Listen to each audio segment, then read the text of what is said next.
Good morning student, welcome back to our channel Pragati NCERT tutorial में। कैसे हैं आप सब लोग? आई होप कि आप सब लोग बहुत अच्छे होंगे, मस्त होंगे और स्वस्थ होंगे, अपनी पढ़ाई अच्छे से कर रहे होंगे और ठंड से बचे होंगे। तो ठंड में अपना ख्याल रखिएगा। तो जैसा कि आप लोगों को पता है, जो हमारी 6 to 12 वाली जो एनसीईआरटी है वो हमने शुरू की हुई है सीरीज। तो 6th क्लास जो हमारी है वो कंप्लीट हो चुकी है। उसमें सिविक्स का सिर्फ एक अध्याय हमारा बचा हुआ है, वो आज हम कवर कर लेंगे। तो 7th क्लास की भी हमने ज्योग्राफी के जो हमारे 3 चैप्टर कवर हो गए हैं। और जो पॉलिटी है 7th क्लास की हमारी सिविक्स है, उसका आज हम 5वां अध्याय करने वाले हैं, जिसका शीर्षक क्या है? औरतों ने बदली दुनिया। ठीक है, इसके बारे में आज हम पढ़ेंगे। ये हमारी 7th क्लास की एनसीईआरटी अभी चली हुई है। ठीक है, तो शुरू करने से मैं एक बार कहना चाहूँगी, जो भी नया स्टूडेंट इस चैनल से जुड़ रहा है तो चैनल को सब्सक्राइब जरूर करें और बेल आइकन को प्रेस जरूर करें, जिससे आपको नोटिफिकेशन मिलती रहेगी जब भी हमारी क्लासेस होंगी। ठीक है, और इसके साथ मैं कहना चाहूँगी कि अभी जो मेरे नोट्स हैं वो लगभग तैयार हो गए हैं। ठीक है, तो जब हमारी ये एनसीईआरटी ख़त्म हो जाएगी, एनसीईआरटी वाली जो बुक्स का कंटेंट हमारा ख़त्म हो जाएगा, तो हम अपने नोट्स के ज़रिए, ठीक है, नोट्स के ज़रिए जो है अपनी रिवीजन बहुत ही अच्छे तरीके से करने वाले हैं। तो अभी सीटेट के एग्ज़ाम में बहुत टाइम है, तो हम अगर आप ये वीडियो जो हमारी जो ये चली हुई है सीरीज़, इसको एक बार अच्छे से बिना स्किप करे, ठीक है, बिना इसकी स्पीड को बढ़ाए अच्छे से एक बार देखेंगे ना, समझेंगे इन चीज़ों को, तो आप लोगों को वो चीज़ बहुत अच्छे से समझ में आ जाएगी। जब आप दूसरी बार इसको रिवाइज़ करेंगे, तब इसको आप स्पीड में बढ़ा के मतलब जल्दी जल्दी से इसको रिवाइज़ कर सकते हैं। ठीक है, एक बार में हम इसको अच्छे से समझेंगे। ठीक है, और उसके बाद फिर हम अपने नोट्स से करने वाले हैं। ठीक है, तैयारी तो अपनी जो तैयारी है वो बहुत ही अच्छी तरीके से होगी। हमारी जो एसएसटी में है, कम से कम 50 प्लस या 55 इतने नंबर जरूर आएंगे, अगर आप मेरे अकॉर्डिंग जैसे मैं पढ़ा रही हूँ इसमें बेईमानी ना करें। आप अपनी मर्जी से मतलब कि ये स्पीड बढ़ा के सुन लेते हैं फटाफट फटाफट, उससे क्या होता है, कंसंट्रेट नहीं बन पाता है। आधी चीज़ें सुनते हैं, आधी चीज़ें हम छोड़ देते हैं। तो उसको बिल्कुल अच्छे से हम सुनेंगे। ठीक है, उसके बाद हम अपने नोट्स से उसके करेंगे, फिर हम पीवाईक्यू करेंगे। तो 2-3 बार हम हमारी रिवीजन बहुत अच्छे से होगी ये चीज़ें। तो चलिए आज हम शुरू करेंगे। सॉरी, क्षमा चाहूँगी आपका इतना टाइम लेने के लिए। तो चलिए शुरू करते हैं। लेकिन ये चीज़ें भी बहुत ही ज़रूरी हैं बतानी, क्योंकि बच्चे, इसीलिए हमारा जो है रिज़ल्ट ज़्यादा अच्छा नहीं जाता है पेपर 2 का, क्योंकि बच्चे अच्छे से उन चीज़ों को देखते नहीं हैं। ठीक है, बस ऐसे ही ऊपरी तौर पे पढ़ के चले जाते हैं। लेकिन जो एनसीईआरटी है और सीटेट वाला जो एग्ज़ाम है ना, डिटो बिल्कुल एज इट इज़ एनसीईआरटी की बुक से ए टू, मतलब एक एक अक्षर बहुत इंपॉर्टेंट हो जाता है आप लोगों के लिए, हमारे लिए। ठीक है, बहुत ही इम्पोर्टेंट हो जाता है ये चीज़ें। तो एक एक अक्षर हमें नहीं छोड़ना है, हर लाइन से कवर करनी है अपनी चीज़ें। तो चलिए शुरू करते हैं। आज हमारा जो है, हमारा आज का टॉपिक क्या है? औरतों ने बदली दुनिया, औरतों के बारे में बताया गया है। ठीक है, तो चलिए शुरू करते हैं। पिछले अध्याय में हमने देखा कि किस तरह महिलाओं द्वारा किया जाने वाला घर का काम काम ही नहीं माना जाता था। कल हमने पढ़ा था ना, उसमें उसकी मम्मी जब का मतलब उसके बारे में पूछा गया तो वो बोली कि मेरी माँ तो कोई काम नहीं करते, घर का ही काम है, घरेलू महिला है। तो मतलब घर के काम को काम ही नहीं माना जाता है। हमने यह भी पढ़ा कि घरेलू काम और परिवार के सदस्यों की देखभाल करना पूरे समय का काम होता है, मतलब सुबह से लेकर शाम तक। सुबह 5 बजे भी उठो या रात के 12 बज जाते हैं काम करते करते। ठीक है, लेकिन वो पूरे दिन का काम रहता है और फिर भी उसको काम नहीं माना जाता। और इस कार्य को प्रारंभ और समाप्त करने का कोई निश्चित समय भी नहीं है। इस अध्याय में हम घर के बाहर के कामों को देखेंगे और समझेंगे कि कैसे कुछ व्यवसाय महिलाओं की अपेक्षा पुरुषों के लिए अधिक उपयुक्त समझे जाते हैं।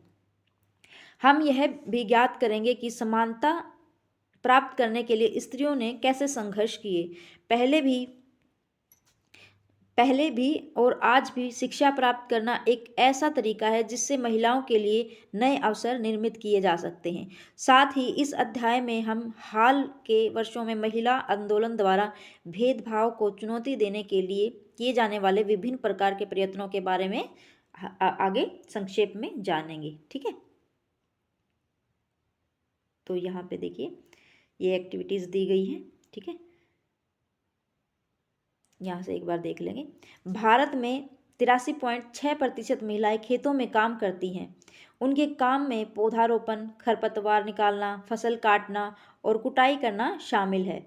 फिर भी जब हम किसान के बारे में सोचते हैं, मतलब जब भी हम किसी भी किसान के बारे में बात करते हैं कि खेतों में किसान ये काम करता है या किसान ऐसे ये वो, कोई भी बात किसानों के बारे में करते हैं तो हमारे माइंड में एक इमेज आती है, तो वो इमेज औरत की नहीं आएगी। ठीक है, जो किसान की इमेज हमारे माइंड में बनती है वो सिर्फ पुरुष को लेके ही आएगी, एक आदमी को लेके ही ये आएगी कि एक जो पुरुष है वही खेतों का वो किसान के रूप में हमारे दिमाग में आता है।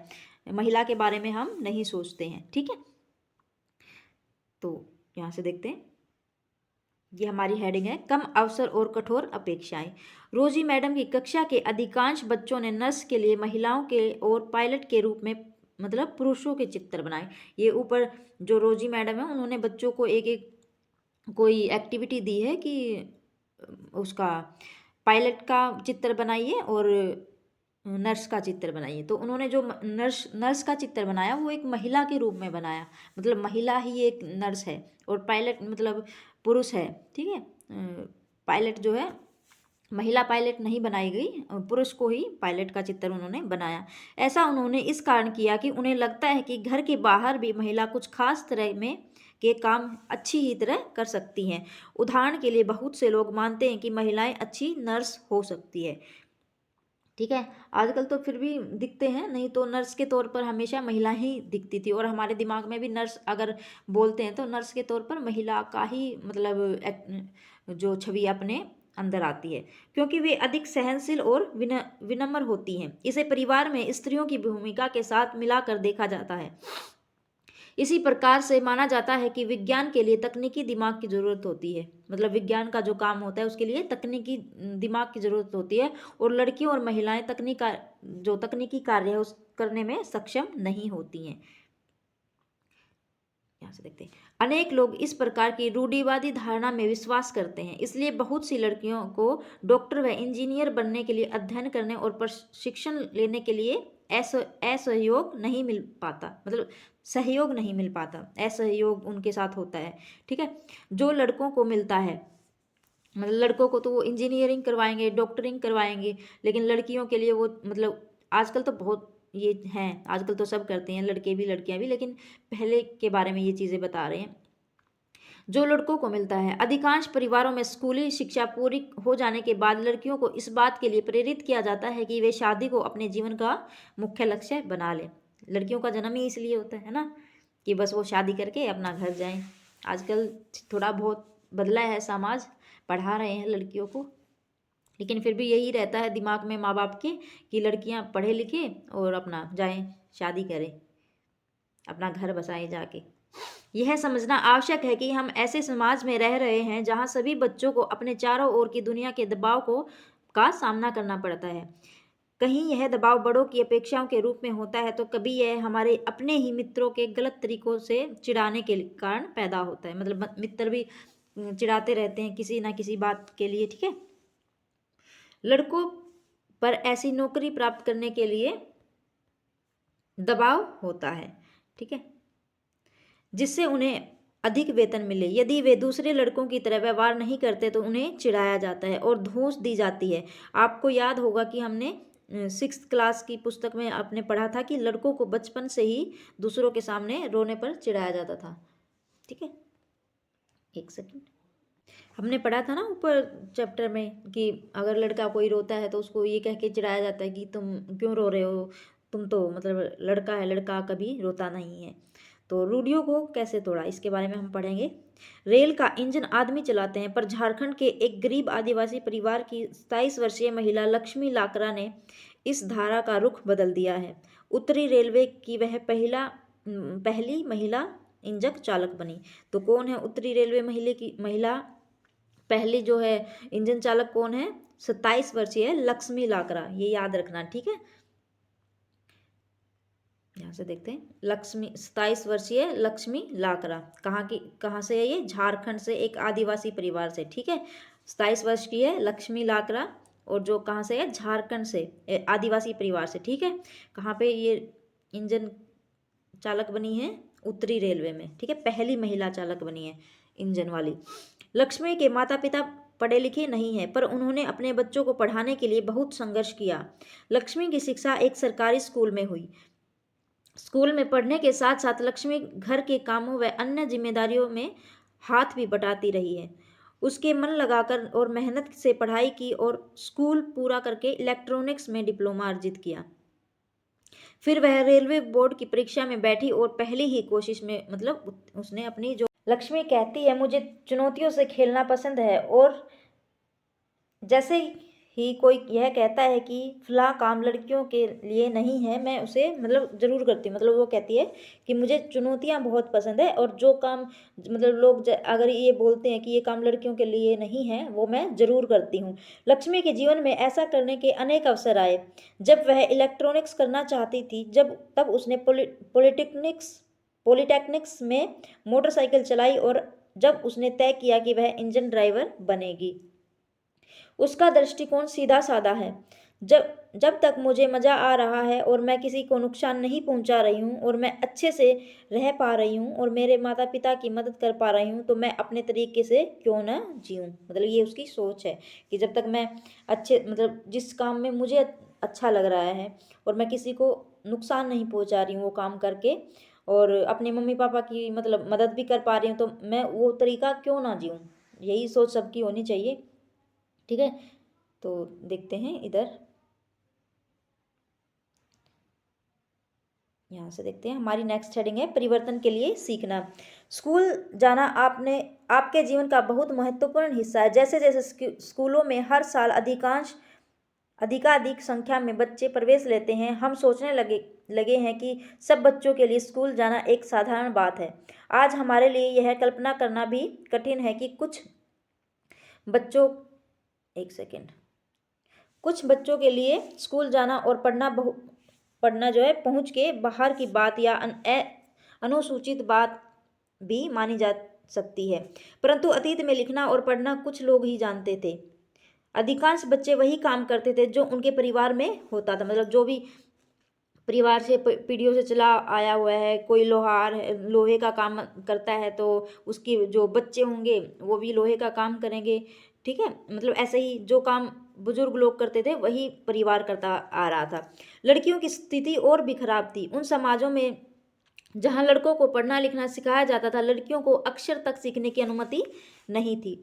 यहाँ तक कि उन परिवारों में भी जहाँ कुम्हार बुनकरी मतलब वस्त्र बुनता है जो, और हस्तकला सिखाई जाती है, यह धारणा थी कि लड़कियों और औरतों का काम केवल सहायता करने तक ही सीमित है। उदाहरण के लिए कुम्हार के व्यवसाय में स्त्रियां मिट्टी एकत्रित करती थी और बर्तन बनाने के लिए उसे तैयार करती थी। चूंकि वे चाक नहीं चलाती थी, इसलिए उन्हें कुम्हार नहीं माना जाता था, ठीक है। तो यहाँ एक बार ये देख लेते हैं अपना, क्योंकि यहाँ एनसीईआरटी का कुछ भरोसा नहीं है, कहीं से भी मतलब निकाल के दे देते हैं क्वेश्चन। जेवियर अपना 10वीं बोर्ड की परीक्षा देखकर खुश था। यद्यपि विज्ञान और गणित में उसे बहुत अधिक अंक मिले थे, लेकिन उसके अपने पसंदीदा विषय इतिहास और भाषाओं में उसने अच्छा किया था। जब उसके माता पिता ने परिणाम देखे तो वह खुश नहीं हुए। क्यों नहीं हुए? हे भगवान जेवियर, गणित में तुम सिर्फ 65 लाए हो %, ठीक है, और भौतिक शास्त्र में तुम्हारे अंक बहुत कम हैं। मुझे पता है माँ, पर कोई बात नहीं, क्योंकि मैं गणित और विज्ञान पढ़ना ही नहीं चाहता हूँ, मैं इतिहास पढ़ना चाहता हूँ। वो बच्चा जो कह रहा है, ठीक है। तुम इतिहास क्यों पढ़ना चाहते हो? अपने भविष्य के बारे में सोचो। तुम्हें एक अच्छी नौकरी प्राप्त करनी है। इतिहास से क्या मदद मिलेगी? इससे कोई भविष्य नहीं है। मतलब उसके पिताजी उसको बता रहे हैं कि इतिहास से कोई मतलब उसका भविष्य नहीं है। पहले के टाइम पे क्या रहता था, जो साइंस और मैथ से जो चीज़ें मतलब बच्चे पढ़ते हैं, साइंस वाली लाइन ले लिया, मैथ का वाला, ठीक है, तो उसको सबसे अच्छा मानते थे। और आजकल तो मतलब इतिहास क्या, इतिहास हमेशा से ही बहुत ही अच्छा है। और जो आईएएस वाईएएस के लिए, यूपीएससी के लिए तैयारी करते हैं, उसमें तो हिस्ट्री बहुत ही मोस्ट इम्पोर्टेंट हो जाती है। पर मुझे गणित और विज्ञान अच्छा नहीं लगता। समझदारी से काम लो बेटा, गणित ले लो और साथ साथ कंप्यूटर भी सीख लो। कंप्यूटर सीखने से मतलब नौकरी आसानी से मिल जाती है। एक टाइम पे ये अफवाह फैली थी ना कि ये चीज़ करो, एक मतलब हर चीज़ का ट्रेंड चलता आता है। एक बार बोलेंगे कंप्यूटर कर लो, एक बार सबने मैकेनिकल इंजीनियरिंग करनी शुरू कर दी थी। मतलब हर चीज़ का मतलब ट्रेंड होता है, फिर उसी में सब बच्चे एक लाइन में चले जाते हैं, फिर वो सब ऐसे ही हो जाती हैं चीज़ें। तो यहाँ से देखते हैं, यहाँ से देखते हैं एक बार।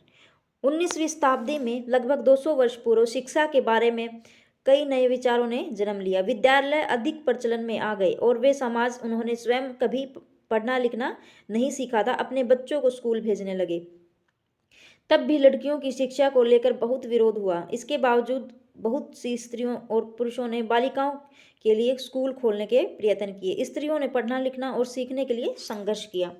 आइए हम राज सुंदरी देवी, जो 1800 से 1890 का मतलब उनकी उम्र के बारे में बताया गया है, जन्म और मृत्यु, मतलब उनका अनुभव पढ़ें। जो 200 वर्ष पूर्व पश्चिमी बंगाल में पैदा हुई थी। राज सुंदरी देवी कहाँ पैदा हुई, एक सेकेंड, ये देखिए, राज सुंदरी देवी कहाँ पैदा हुई, पश्चिमी बंगाल में। ठीक है। 60 वर्ष की अवस्था में उन्होंने बांग्ला भाषा में अपनी आत्मकथा लिखी थी। बांग्ला भाषा में अपनी आत्मकथा किसने लिखी, जो है राज सुंदरी देवी ने। ठीक है, यहाँ से देखते एक बार ये पढ़ लेते हैं। ये रमाबाई है, रमाबाई के बारे में बताया गया 1858 से 1922 में अपनी बेटी के साथ है। पहली जो है महिला शिक्षा की ये योद्धा स्वयं कभी स्कूल नहीं गई, पर अपने माता पिता से उन्होंने पढ़ना लिखना सीख लिया। उन्हें पंडिता की उपाधि इसलिए दी गई क्योंकि वे संस्कृत में पढ़ना लिखना जानती थी। पंडिता की उपाधि किसको दी गई, पंडिता की उपाधि किसको दी गई, रमाबाई को। ठीक है, क्यों दी गई, क्योंकि उनको जो है संस्कृत पढ़ना लिखना वो जानती थी। पंडिता की उपाधि किसको मिली, रमाबाई को। कमेंट बॉक्स में कमेंट करें, पंडिता की उपाधि किसको मिली, रमाबाई को। ठीक है, जो उस समय की औरतों के लिए बहुत बड़ी उपलब्धि थी। औरतों को तब यह ज्ञान अर्जित करने की अनुमति नहीं थी। उन्होंने 1898 में पुणे के पास खेड़ा गांव में एक मिशन स्थापित किया। 1898 में पुणे के पास जो खेड़ा गांव है उसमें एक मिशन स्थापित किया, जहां विधवा स्त्रियों और गरीब औरतों को पढ़ने लिखने तथा स्वतंत्र रहने की शिक्षा दी जाती थी। उन्हें लड़की से चीज़ें बनवाने, छापा खाना चलाने जैसी कुशलताएं भी सिखाई जाती थी, जो वर्तमान में भी लड़कियों को कम कम ही सिखाई जाती हैं। ऊपर बाएं हाथ पर की तरफ जो छपी तस्वीर है वो मतलब छापा खाने रमाबाई का मिशन दिखाया गया है। ठीक है, इधर देखिए, ये इधर दिखाई गई है ना। चलिए यहाँ से देखते हैं,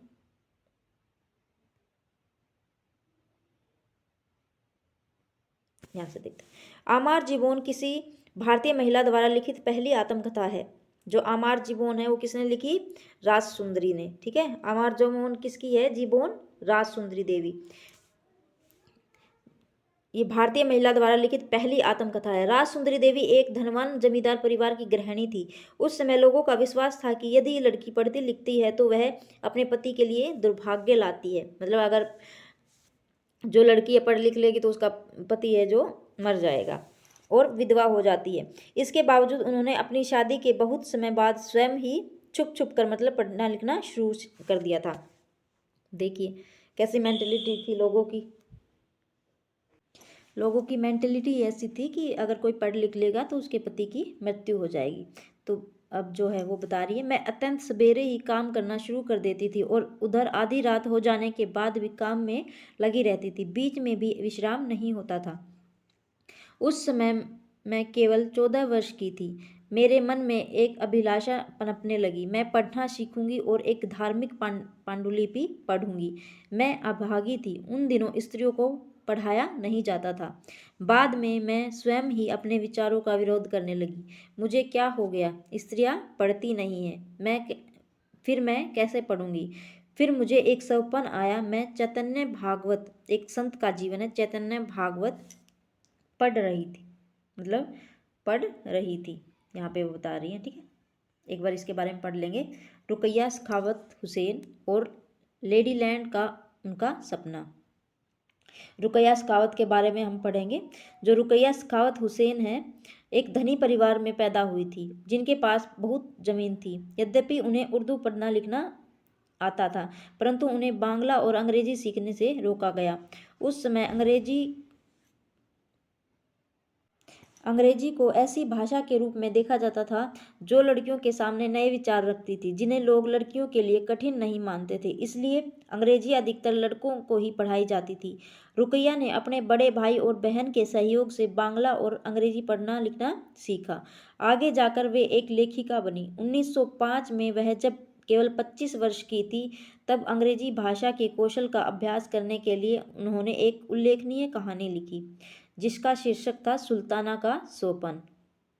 ठीक है, सुल्ताना का सोपन किसने लिखा? रुकैया सखावत हुसैन ने। ठीक है, कहानी में सुल्ताना नामक एक स्त्री की कल्पना की गई है, जो सुल्ताना लैंडलेडी ने अपनी बहन साराह के साथ यात्रा पर जाती थी। तभी उसकी आंखें खुल जाती थी और उसे पता चलता था कि वह केवल एक स्वप्न देख रही है। ठीक है, तो चलिए इधर देखते हैं।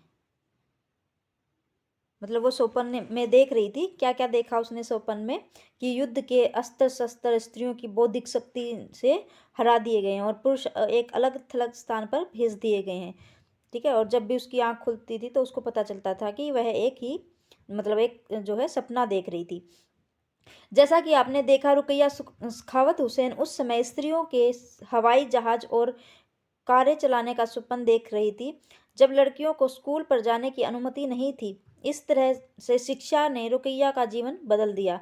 रुकैया केवल स्वयं शिक्षित होकर संतुष्ट नहीं हुई, उनकी शिक्षा ने उन्हें स्वप्न देखने और लिखने की ही शक्ति नहीं दी थी, वरन उसने भी अधिक करने की मतलब उससे भी अधिक उसने सोचा और करा।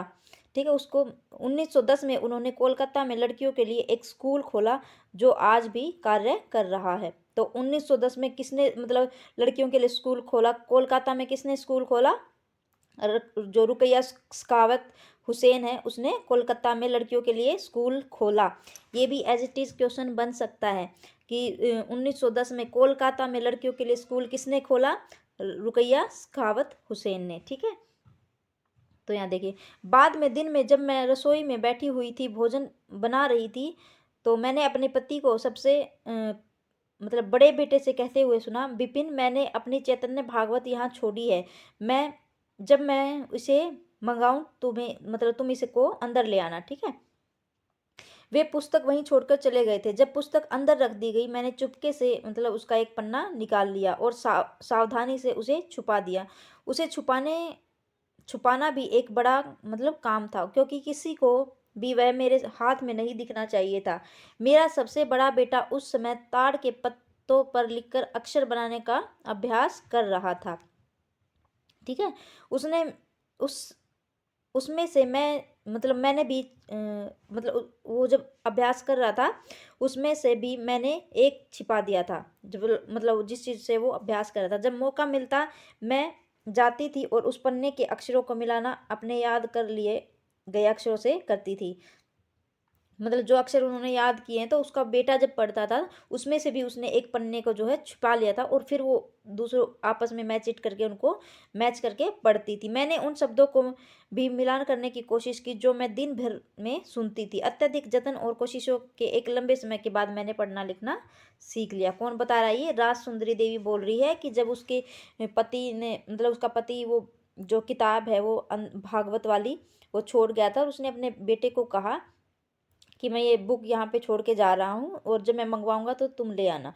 फिर उसके जो बेटा है, जब वो मतलब अक्षर मिलाकर पढ़ता था, तो उसने उस बुक्स में से एक पन्ना निकाल लिया और जो भागवत वाली किताब थी उसमें से भी एक पन्ना निकाल लिया, और फिर वो दोनों को आपस में मैच करके मतलब उनको पढ़ती थी। देखो कितना मतलब कोशिश करती थी। ठीक है, जब पढ़ने के लिए नहीं मिलता था तो पढ़ने की जिज्ञासा भी ज़्यादातर उत्पन्न करी। आजकल बच्चों को ज़बरदस्ती पीछे लगे रहो, पढ़ो पढ़ो पढ़ो। राजसुंदरी देवी के अक्षर ज्ञान ने उन्हें चैतन्य भागवत पढ़ने का अवसर दिया। स्वयं अपने लेखन से उन्होंने संसार को उस समय की स्त्रियों के जीवन के बारे में जानने का एक अवसर दिया। राजसुंदरी देवी ने अपने दैन दैनंदिन जीवन के अनुभवों का विस्तार में लिखा। ऐसे भी दिन होते थे जब उन्हें दिन भर में क्षण भर का भी विश्राम नहीं मिलता था। इतना समय भी नहीं था कि वे जरा बैठकर कुछ खा ही ले, मतलब उसके पास इतना भी टाइम नहीं था कि वो बैठ के आराम से अपना खाना खा ले। तो यहाँ से एक बार देखते हैं, यहाँ से देखेंगे हम अपना, एक सेकेंड।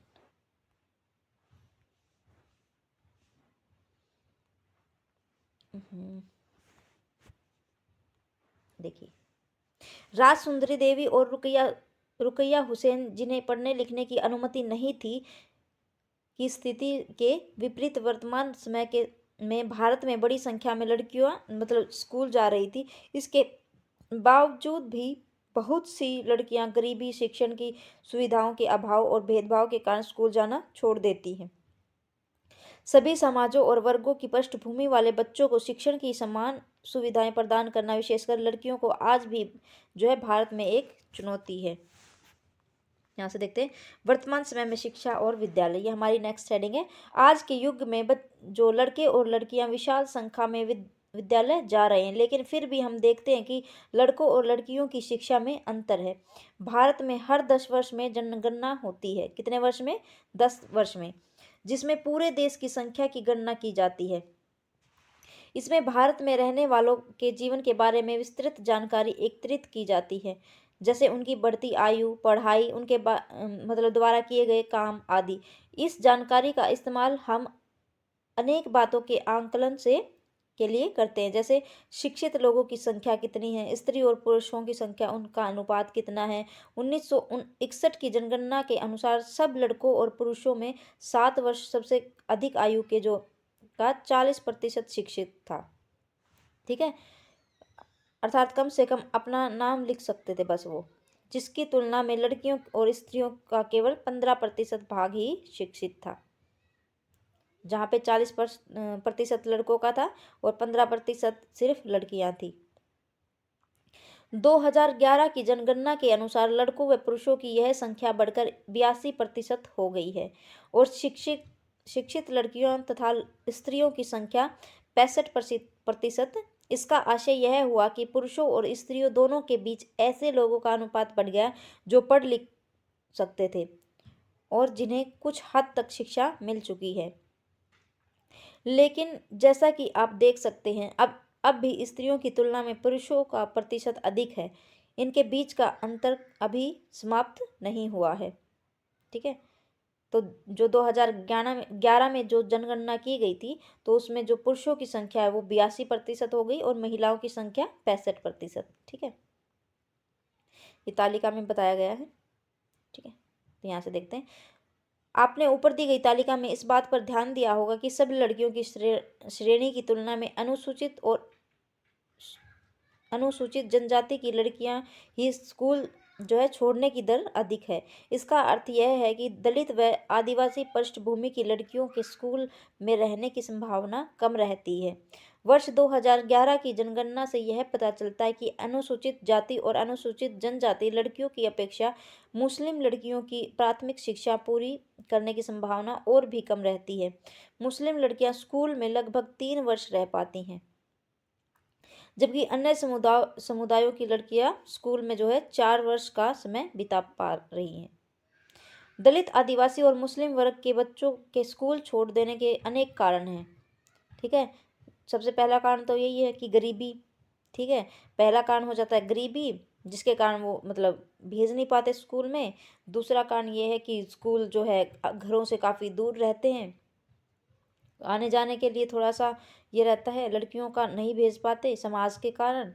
ठीक है, तो यहाँ से देखते हैं गरीबी के क्षेत्रों में नियमित रूप से पढ़ाने के लिए न उचित स्कूल है, न ही शिक्षक हैं। ठीक है, यदि विद्यालय घर के पास न हो और लाने ले जाने के लिए किसी साधन जैसे बस या वैन आदि की व्यवस्था न हो, तो अभिभावक लड़कियों को स्कूल नहीं भेजना चाहते। कुछ परिवार अत्यंत निर्धन होते हैं और अपने सब बच्चों को पढ़ाने का खर्चा नहीं उठा पाते। इसीलिए वो स्कूल नहीं भेजते। नहीं तो ये हमारे दिमाग में रूढ़िबद्ध धारणा बनी हुई है कि मुसलमान जान मतलब वैसे ही अपने बच्चों को नहीं पढ़ाते, लेकिन उनकी जो कमजोरी है, ठीक है, वो क्या है कि स्कूल जो है घरों से काफ़ी दूर है और लड़कियों को लाने और ले जाने के लिए कोई बस और वैन की सुविधा नहीं है, और गरीबी है सबसे प्राथमिक तो। इसलिए फिर अगर वो किसी को लड़की और लड़की में से एक को चुनना चाहेंगे तो वो एक लड़के को ही मतलब प्राथमिकता देते हैं पढ़ाने के लिए, ठीक है। तो यहाँ से देखते हैं, सब बच्चों को पढ़ाने का खर्चा नहीं उठाते, ऐसी स्थिति में लड़कों को प्राथमिकता मिल जाती है। बहुत से बच्चे इसलिए भी स्कूल छोड़ देते हैं क्योंकि उनके साथ उनके शिक्षक और सहपाठी मतलब भेदभाव भी करते हैं। भेदभाव सबसे बड़ा कारण, गरीबी, ठीक है। यहाँ देखते हैं महिला आंदोलन, हमारी नेक्स्ट हेडिंग क्या है, महिला आंदोलन। अब महिलाओं और लड़कियों को पढ़ने का और स्कूल जाने का अधिकार है। अन्य क्षेत्र भी हैं जैसे कानून सुधार, हिंसा और स्वास्थ्य, जहां लड़कियों और महिलाओं की स्थिति बेहतर हुई है। ये परिवर्तन जो है अपने आसपास नहीं आए हैं, मतलब जो ये परिवर्तन है वो अपने आप नहीं आए हैं। औरतों ने व्यक्तिगत स्तर पर और आपस में मिलकर इन परिवर्तनों के लिए संघर्ष किया है। इन संघर्षों को महिला आंदोलन कहा जाता है। मतलब लड़की जो महिलाएं हैं उन्होंने अपने लिए कदम उठाए हैं, ठीक है, अपने लिए जो मांग की है उनके लिए उन्होंने आंदोलन किए हैं, ठीक है, उसको क्या कहेंगे, महिलाओं द्वारा जो आंदोलन किया गया महिला आंदोलन कहा गया, ठीक है। देश के विभिन्न भागों में कई औरतें और कई महिला संगठन इस आंदोलन के हिस्से हैं। कई पुरुष भी महिला आंदोलन का समर्थन करते हैं। इस आंदोलन में जुटे लोगों की मेहनत, निष्ठा और उनकी विशेषताएं इसे एक बहुत ही जीवंत आंदोलन बनाती है। इसमें चेतना जागृत करने, भेदभाव का मुकाबला करने और न्याय हासिल करने के लिए भिन्न भिन्न रणनीतियों का उपयोग किया गया है।